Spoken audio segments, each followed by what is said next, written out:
guys, welcome to another episode of Muay Thai Save Me. This is Kru Neil and I'm with my business partner, Edwin Lopez. Also, I don't know if you guys noticed the resemblance. I think he took on a new job, a CHP officer. I'm not sure what the... AKA Punch. But alongside of us right here is one of our members, Tyler. Tyler, I don't know how to pronounce your last name though. Archey. Archey. Yeah. Oh, that's easy. Okay. But Tyler Archey.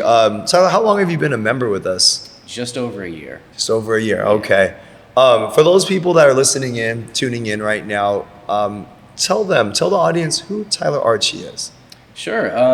I was born out here in the greater Los Angeles area. I grew up in the San Fernando Valley. I live like just down the street from the NoHo location. Wow. Okay. Really close there. And that's where I grew up primarily. Okay. I did move around a little bit, but it was all in the valley. Okay. So yeah, I pretty much grew up out here. I went to college out in Iowa.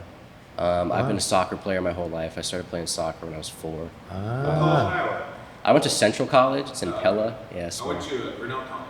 Oh, you went to Grinnell? Okay, yeah, I know Grinnell. Nice. Wow. Soccer talk. I know. Is that what it is? That's like small town Iowa stuff too. Like you wouldn't, unless it. you're from Iowa, you probably wouldn't have heard of Pella. I don't know. Okay. Yeah, I've been a lifelong athlete. I did play baseball and basketball growing up too, but soccer was my main thing. That's what I Were played you in good? college. I was pretty good at everything, yeah, Oh, to be okay, honest. cool. That's I've always dope. been like a natural athlete. Nice. But soccer was my main thing. I did that all through college. I still play on the weekends. I played this morning. Okay. Won the game 2-0. So that's Hey. cool. All right. Cool. All right. Yeah. But it would make sense why when I met you, how quickly you were picking things up, because natural soccer players especially, or just people in general that play sports, you guys are more coordinated. So it's easier to teach you guys and you guys get the movements because you're more self-aware of your body too. Because being an athlete, you have to.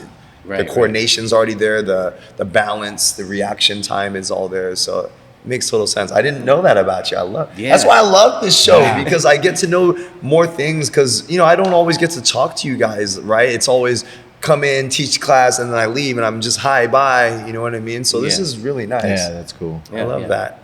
Also, like I was saying to you guys before the camera was rolling out, I am a musician too. That's my other big identity thing. I've always been a musician since my first memories as a kid were like seeing music videos on TV. I've really always been obsessed with music.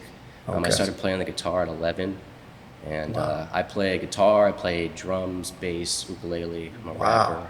Damn, that's sick, dude. Yeah, I'm just like all into music. That's sick. What's your I guess genre? How do you describe your genre of music that you like to play? I guess now it's just hip hop, but I'm very much I like to have a live band with me, so I don't do like a lot of solo stuff. I'm with a band. Okay. Can you freestyle?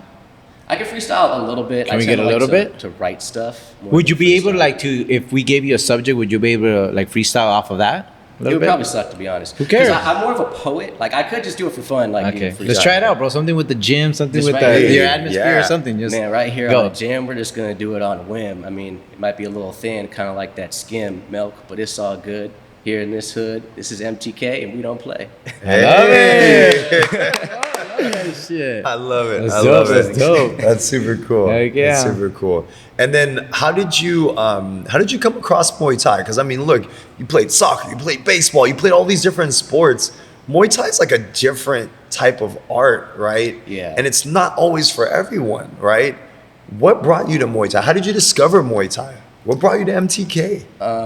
Well, I discovered Muay Thai. I was just looking up like good martial arts for self-defense. Okay. Muay Thai consistently comes up. It's always Muay Thai, boxing, jiu-jitsu. Those always came up. I wanted to do striking more than grappling. To be honest, because I was scared to get hit in the face. Okay. So I was like, I kind of wanted to like just take on that fear. And I feel like that's why a lot of people too might choose grappling over like striking. I mean, I even have friends that like do jiu-jitsu and stuff, and they've said like, oh, I didn't want to get hit, so like they went that route. And for me, I was like, I kind of want to get hit. Yeah. And then I went with MTK because, like I said, it's around the corner from my house. So I literally just like, I was going through a lot of depression at the time. So I was like, I need something. Let me find like the closest gym. That way I don't have the excuse of like, oh, I got to drive 20 minutes. Like, it's right there. There's no excuse. Like, I have to get there, you know? Yeah. So basically, you guys were the closest. I hit up MTK and like another boxing gym that was close by. You guys got back the quickest. And I just came in and I signed up. I hear that a lot. I hear that a lot. Like, when they reach out to us via phone, they're always like, you guys hit me back the quickest. Yeah, you guys answered your phone. Yeah, you guys, I get right? that a lot. You hear that. And if you don't mind, Tyler, you said you were going through a depression. Like, what was happening during, if you don't mind sharing, like, what was happening in your life where you just felt like, I need something to help me get through this? I mean, like I said, I'm an artist, so I think I feel things a lot. I think a lot. I'm kind of an overthinker. So I've always kind of battled with depression. But my life was going very good, like during the pandemic times, actually. It wasn't really until like the end of 2021, everything started to change. So like, I'm 32 now. So when I hit 30, I started thinking like, what else do I have to offer the world besides being an artist, right? Because that's kind of all I ever thought about was just playing music. Yeah. And so I started getting into other things like gardening and stuff like that. And I thought, I kind of want to, because I've been working in audio engineering throughout my 20s, I wanted to go on a different path. So I started looking at new jobs and stuff like that. But things were going really good. I was happy with that process. I was in a really good relationship. I was actually going to move out of the country. Wow. I was moving to England. Oh, shit. Wow. So I spent the last part of 2021 in England. I was living with my now ex-girlfriend at the time. So I came back here just to visit for the holidays in December. And like 2 days after I got back, my grandpa died. So that was really hard. Then like a month later, she broke up with me. So that was really hard too. Like, so then I wasn't going to England anymore. It was like a whole thing. Man, I was just really struggling. And that year too, we were kind of on again, off again, that whole thing. So really when I joined the gym, that was like the last time her and I FaceTimed. Like I straight up like got off the phone with her and I hit up the gym. Wow. I just like came in and I was like, I need something. Somebody hit me in the face. Really though, because like, I noticed you were with Wes Watson recently. I'm a fan of his stuff. I like to watch what he says. He really helped me a lot too because I was going through, a lot of stuff. And that concept of like channeling your pain in the right direction, because it's like you can't get away from your pain. So it's like, all right, I can either delve into bad habits or I can choose a good habit. So it was like, I've always wanted to learn how to fight. Like I come in with my Batman stuff. Punisher. Like, I'm always like superheroes and stuff. I'm like, I want to learn how to be a real life superhero. Like self-defense is important. I want to learn how to fight. And so I just jumped in. Like I didn't even take a trial class or anything. I just signed up for the black package and I was like, love it. Let's do it. Now, how'd you feel? So you jumped in, you're full throttle. You're like, let's go. This is the time to do it. How did you feel after your class? Oh, actually, let me ask you, how did you feel during the class or before class, during class, and after class? How did you feel? So before class, I was nervous because I'm kind of an introvert, even though I'm a performer, like just in casual interaction, I'm very like quiet to myself. I don't really have like a big personality until I get on stage. So I was a little nervous coming in. Also, I was aware too, like I don't have any fighting experience. I'm probably gonna get my ass kicked. I'm a little nervous with that. I don't know what to expect. During the class, I had a great time. I just loved it. I mean, I was having so much fun, I forgot to drink water that day. Like, but at the end, I was so tired. I realized I didn't drink any water. I'm like dehydrated. But I loved it. I felt great. That's awesome. I was ready to come back. And you said, you were a little nervous too, right? Because you're like, man, am I going to get beat up? Experiencing your first experience with MTK, how'd you feel? Like, did we meet the expectation of like what you were expecting, or completely come at you with a different, where you're just like, wow, I wasn't expecting this experience? Because everyone has this thing in their mind where they think they are going to get beat up, but then when they come to our gym, they're just like, oh my god, everyone was so friendly. That was amazing. Like everyone was so helpful. Like how did you feel? I mean, I tried to come in with an open mind, so I didn't want to put like too many expectations on it, but I was actually surprised with how kind everyone was. And I really appreciate that about the gym. And I've talked to other people outside of MTK and people that know of MTK. That's the reputation of this gym. It's like very respectful, very good people here. It's a really good community. And I noticed that day one. It's really nice. Wow, that's kind of cool that you talk to people outside, and that's the reputation that we had. A lot of people don't know the gym's been around since 1994, and I think me and Edwin talked about it in another episode that we filmed.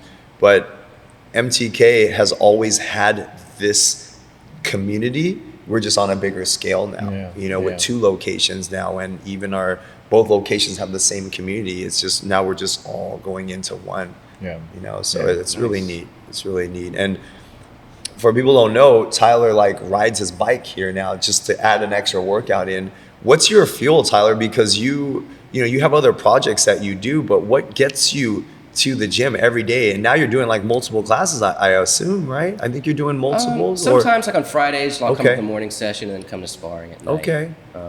But you come every day. You're always Yeah. there. I feel like something's wrong if you don't come now. You know. That's good. That's good. Honestly, it's just about good habits.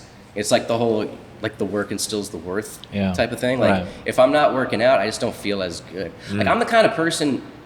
People always tell me like, "Oh, you're so happy and all this," but like, dude, I have to work to be happy. Like I'm naturally pessimistic. Like I need to go in the gym and like fucking grind it out. You know? Like so that's just what keeps me going. It's like this is the right thing to do. I'm a big dreamer, that's the thing. So like I've really gotten caught up in like the macro stuff, thinking about the big picture. And what I've come to realize is that the big picture is actually about all the small little habits that build up I to like that. So now I'm just much more focused on the day to day. It's like this is just part of my routine. It's like Yes. I go to the gym. And the way I kind of schedule it weird, like I take Mondays off. I know that's odd, but it's because I try to come here Tuesday through Saturday and then I play soccer on Sunday. So I'm working out 6 days a week and then I have that rest day to recover. I love that. I love that. That's cool. Yeah, that's cool. That's great, Tyler. And I love it because it's a lot of people focus too much on the big picture and they forget that it is a journey. It's like you got to focus and do everything day in and day out, and you just don't stop. And again, going back to habits, right? Going back to it never stops. The habits.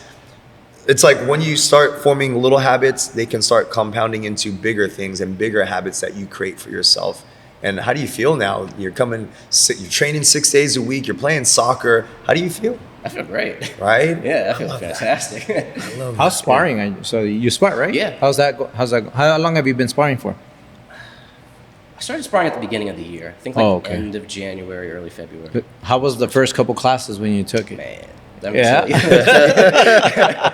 For those that haven't sparred yet, pad work is different than sparring. Like, when I'm doing pad work, I'm always trying to think of how it actually applies to the fight. Okay. But man, it's just like, for example, Malcolm was one of the people I sparred on my first day, and we had done pad work together and stuff, and we were like pretty even on pad work and stuff. And then when I sparred with him, he kicked my ass. Like he was so good, and I was like, "Damn, dude! Like you're really really good." And he's shown me a lot of stuff too, like certain techniques and stuff. He's a cool dude, but. Yeah, it's different. Sparring is very different, but I think it's really important because it's where you really get to test stuff. That's right. And I can see how much I've improved in sparring now that I've been doing it, because now there's guys I spar with where I can do certain things that I want to do. And then I go with the next partner and they're like, man, all the stuff I'm trying out, it's not working anymore. And I got to try to problem solve and, But That's cool. Yeah, I really like sparring. That's cool. It's That's fun. good. Would you recommend for everybody to try it at least? Yeah, Another I time? really. I mean, I know some people might have like certain physical things, maybe they don't want to put themselves in that situation. Right. But in my experience at our gym, again, it's very respectful. Nobody's really going to try to like knock your head off. Like people are respectful. They see your skill level. They'll like help you out or like take it a little easier and stuff. But I definitely think everyone should try sparring. If you have any intention of ever using what we work on in the pad work for like self-defense, you have to get that sparring because you'll see how things open up. Yes. It's just really important. And then, like you even said, not everything you want to throw lands. Exactly. And then you get hit, and then it's like, whoa, wait a minute. Right. I was loving my switch kick, doing pad work and stuff, and then the first time I tried it in sparring, I got swept, and I was like, oh, damn. I learned like, okay, I have to set that up. I can't just like throw it all slow at it, and You learn sparring. That's true. Have you done any of the camps or anything like that? Yeah, so that's actually kind of why I tend to take Mondays off, is because we do the seminars on Saturdays, and I want to be available for that. So instead of having Saturday as the rest day, I just put it on Monday. And how have those been as opposed to like just regular training, sparring, and then the camps? The camps are great because the pace is a little bit slower than when we're doing pad work and stuff, so you can really focus on technical things. That's cool. Yeah, and that's actually why we do them, is just so we can hone in more on the technical side for you guys to help give you guys more guidance and more tips, cleaning up technique better and just learning new things, right? Like, oh wow, this can be useful. I just got into a situation in sparring last night. This is definitely helpful for me. All right, now I have more arsenal in my artillery. Right. Yeah.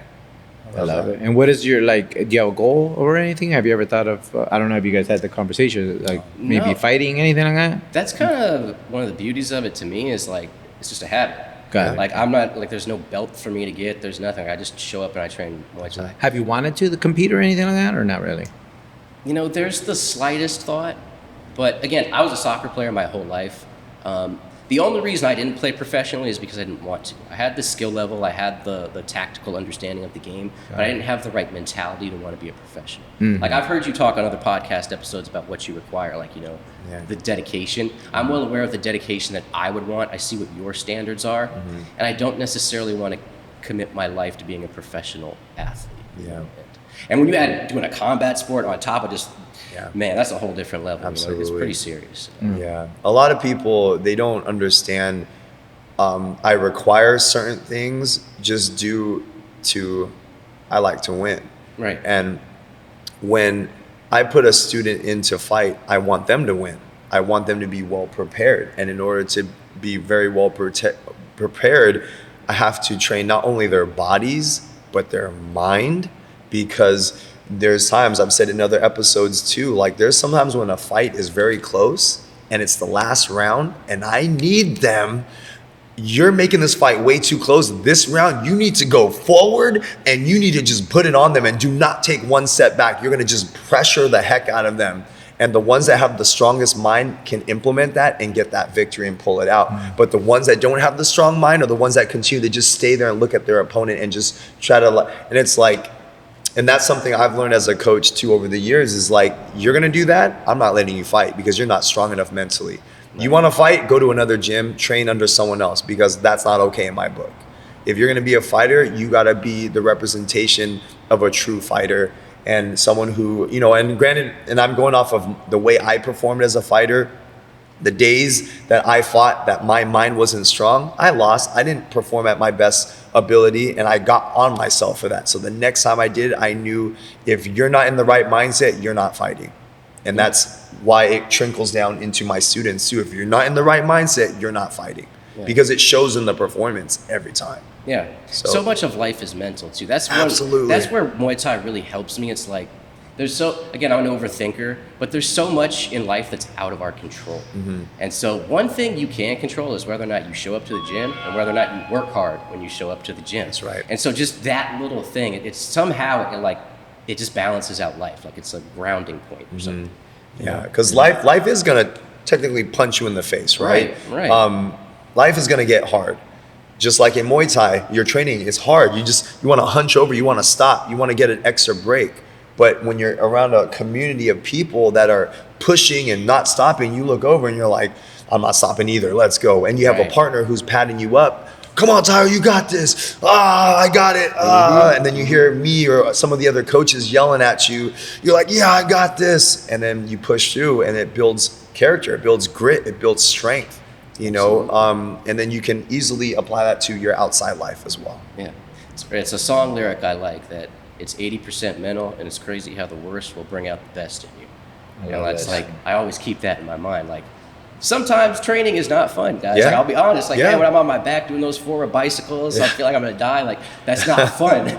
But the feeling of accomplishment at the end of it, putting myself through something that's miserable like that, it brings out the best in me. Yes, it does. And that's a habit that transfers out into the rest of the world. Yeah. Do you feel like your experience with being an athlete, do you feel like that has helped you mentally get through these obstacles of 100%. Doing a workout or doing pads and we're like, kicks? You're able to keep pushing yourself because you had that background in sports, in competitive sports? Definitely. My dad was a coach too. My dad was an athlete. His father was an athlete. Like I come from a line of athletes. Okay. And my dad's thing was always like giving 100% effort. My dad would be more disappointed if I won, but I half-assed it compared to if I gave it 100% and I came up short. Okay. He was always like, give it 100%. That's what really matters. I love that. And that kind of goes back to you, how you are with your fighters, though. And that's one thing that I've noticed about you. One, you don't give a shit. You don't just throw somebody in because they just want to fight. That isn't you. That's never been you. And then two, you don't mind when somebody loses as long as you know the motherfucker gave it its all and fought tooth and nail, and you're okay with those losses. Right. But when you know that person could have taken it and they didn't, I've seen that side of you, and I'm just like, whoo. Yeah, and that's it's so true, buddy. Like I just don't like it, and that's something as a coach I've learned throughout the years is like people show me their mindset by the way we train and prepare for a fight. Or just in normal classes. Tyler, I can't tell you how many people will come up to me, they see fight camp. Oh, Kru, that looks fun. How do I get on that? I'm like, what are you seeing? Because it is not fun. Do you see David's face? That is not fun for him, but he's doing it because he knows that's what it requires to get that victory. Right. So he's willing to put himself through all the pain, all the fatigue, all the soreness, being battered and bruised up, and still coming and giving him maximum effort. What's so fun about that? I don't understand their mindset, but typically those people that think it's fun are typically the ones that like to chatter, don't take it serious when I'm talking to them to build their mind. They're the ones talking and joking around and I snap on them right away and I'm like, what are you doing here? Right. You know what I mean? And yeah, it takes a different mindset, not only to be a fighter, but just in general. Anything you want to be successful in, you have to have the right passionate mindset that you're willing to do whatever it takes to get that solid result that you want. Yeah, you have to be obsessive. Yes, you know? Absolutely. You really do. Absolutely. I love yeah, it. so yeah, definitely. It's just, people think like, oh, I come every day, Kru. I want to fight. Look, I'm showing you I want to fight. No, it's more than that. Yeah. I'm taking 2 classes now, Kru, every day, 6 days a week. Yeah, so like you're still doing a lot of things I give you little pointers on, you still don't fix it. Right. You don't deserve to fight. I'm sorry.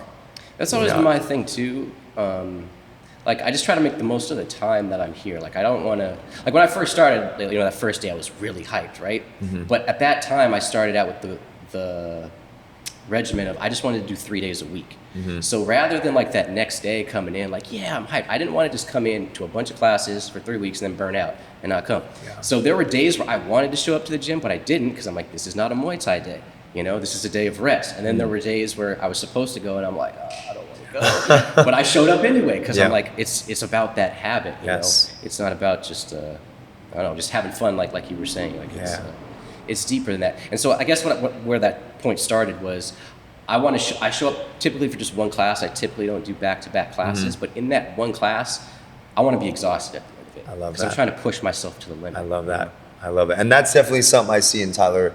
You're definitely one of the students, many students that I love working with, because I know when Tyler's in my class, I know he's going to push, and those are the people I love. I know if I call out Tyler's name, you know, to help correct you on a little technique, you're always like very acceptable to the knowledge that I give you, and I always see you trying to apply it. And I'll even see you practice after class, before class starts. I see you working those repetitions in. And those are the people that I love giving the extra guidance to, the extra little tips and pointers, because I see you want it, you know. And with that said, what do you see yourself with Muay Thai? How long do you see yourself training Muay Thai? Because, you know, this is a hobby of yours. It's a habit, right? It's something you've incorporated into your daily life. Where do you see yourself, you know, 5 years? Do you still see yourself training Muay Thai 5 years from now? Yeah, I really don't. Like I said, I don't really have any goals for it. I just slowly get better at it. Yeah, like absolutely. I just work at it. I do want to start doing some other martial arts. Like I'm interested in judo. It seems really interesting. Yeah. But I want Muay Thai to be like my main, like the center point. You know? Get a few grappling skills here and there, but I don't know, for whatever reason, I just feel like a striker. Like I just want to hit things. I don't know. That's why Like, Muay Thai called to you. People, but I like to train to hurt people for some reason. It's really fun. Yeah. It's better to be prepared, you know what I mean? That's all it is. It's not like you go out looking for fights. It's but if something were to ever pop off, you know, I have the confidence in myself that I can protect myself. Yeah, definitely. It's crazy how training martial arts gives you so much confidence and makes you so humble at the same time. You know? Absolutely. Yeah, I interviewed Donald Sanchez. He has about 100 fights. I think I told you he's going to come into our podcast. And I asked him then, and I told him, like, how is it that you distinguish not beating the shit out of somebody at a bar as opposed to the people that you bash on a daily basis? And he's like, two things. He's like, one, when people see my cauliflower ears, they don't fuck with me. And then he's like, two, he's like, it's discipline. He's like, I know the damage that I can do to that person. And it's like, he's belligerent or whatever, I'll rather walk away. And he's like, it's all discipline. He's like, I understand what I possess and what I could possibly do, and it's just not worth it to do it. And you hear that all the time from people in the martial arts. Like they'll rather walk away because they understand like the upper hand they have in those individuals. And it's crazy though. Like it makes you know what I mean? So it's really good mentally too. To go back to the sparring thing, another reason sparring is really good is because it forces you to stay calm. You know, like I've gotten hit in the face plenty of times in sparring, but one thing I'm kind of proud of myself of is like I've never gotten mad at my opponent and been like, oh, now I want to like fuck him up. I've been like, it's all been like a chess game to me. You know, it's like, oh wow, that hurt. Okay, I need to adjust things, and I don't get like in this rage of, which kind of surprises me because I feel like I have a temper. But for whatever reason, it's like I don't know. When I'm there, it's just more about respect. It's not about hurting each other. It's like iron sharpens iron. We're there to grow, and somehow that it's like discipline. You know, it's just giving me discipline. So now when I'm out in the regular world, I don't feel as hot-headed as I used to, ironically. Even though now I'm like a way better fighter probably than I was a year ago, right? But I don't have the same like mentality where I get mad. Like That's so cool. You've just channeled all the stuff that we deal with on a daily basis: anxiety, stress, you know, like obstacles that pop off in our life. You're just channeling it in a different way, in a productive way, where you're learning an art form, but you're also letting out all that negativity out in a productive way. And that's why you're more of a peaceful warrior now. You're just, you know what I mean? You're out and about, like just living your day happy. And like going back to, I love how you said earlier too, you said it takes work to be happy, and just like it takes work to be miserable. You use the same amount of energy to do both, but you choose to be happy. You choose to put the effort in to benefit yourself and your health. You know what I mean? Definitely. It's really But good. Tyler, thank you so much for hanging out with us today. Of course. Thanks for having me. But if someone's listening in right now, maybe is going through something, you know, like yourself, you said you were going through some depression. They might be going through a breakup. They might be changing careers, but they don't know what path. What guidance would you give to that person right now? Some advice that you could help someone, whether it be man or woman. What kind of advice that you could share with them that's helped you transform? I think being patient is really important. Patience and forgiveness too. Like, okay, say you're gonna start doing a new martial art. Come to MTK or you go to some other gym, whatever. You say, all right, I'm gonna work out 3 days a week. Maybe you miss a day. Don't give up. Like you have to have the forgiveness of, oh, okay, I messed up today. This next moment is gonna be better. You know, you're constantly gonna mess up. I love that. That's the thing. So you have to be patient with yourself. You have to forgive those mistakes, and you just have to keep working. I love Just keep going. That's the key. Is just don't quit.